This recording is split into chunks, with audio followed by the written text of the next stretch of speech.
जिसका कर्म सात्विक है उसका निर्णय बेहतर होगा और वह मनुष्य परिणाम को लेकर भावनाओं में नहीं उलझता है। दुनिया का सबसे बड़ा पापी अगर समर्पण के साथ मेरी सच्ची उपासना करे तो मैं उसको भी शुद्ध कर देता हूं। वे लोग जो केवल कर्म के फल की इच्छा से प्रेरित होते हैं वे अक्सर दुखी रहते हैं। जब किसी की चेतना एक हो जाती है तो उसकी सारी व्यर्थ चिंताएं पीछे छूट जाती हैं। फिर उसको किसी वजह की चिंता नहीं होती है। चाहे चीजें अच्छी हों या बुरी, वह सदा एक सा रहता है।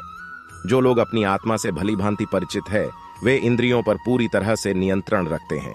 अपने भूत की घटनाओं पर चिंतित होना व्यर्थ है। तुम ना तो अपने भूत को बदल सकते हो ना अपने भविष्य की कल्पना कर सकते हो।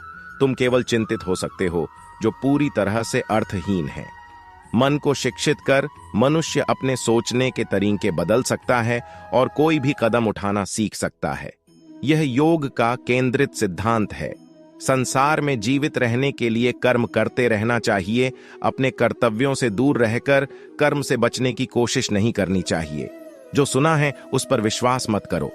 कुछ लोग अपने विवेक से मुझे अपना बनाते हैं, कुछ लोग ज्ञान से, कुछ लोग कर्म से, कुछ योग से। तुम मुझे किस रूप में प्राप्त करना चाहते हो ये पूरी तरह तुम्हारे ऊपर है। तुम मुझे जिस रूप में बुलाओगे मैं उस रूप में हाजिर हो जाऊंगा। तुम मेरे प्रति सदा चौकस रहो, मेरी उपासना करो, अपने हर एक काम के लिए मेरा स्मरण करो।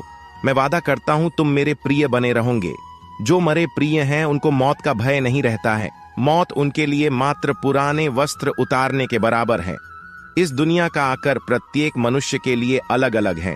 मनुष्य अपने सोच और कर्म से इस दुनिया का आकर निर्धारित करता है। अपरिपक्व लोग सोचते कि ज्ञान और कर्म अलग अलग हैं, लेकिन बुद्धिमान उन्हें एक ही मानते हैं। मनुष्य अपने कर्म ज्ञान के अनुसार ही करता है।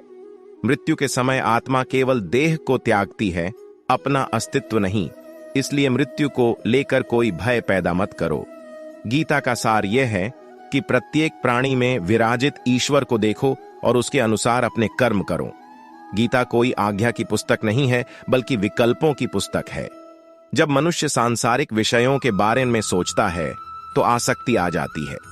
आसक्ति से इच्छा उत्पन्न होती है, इच्छा से वासना उत्पन्न होती है, वासना से क्रोध के बादल उमड़ पड़ते हैं।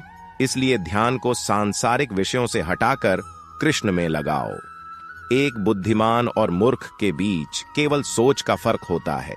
केवल इच्छाओं को वश में करने से काम नहीं चलेगा, स्वामित्व और अहंकार को भी वश में करना होगा।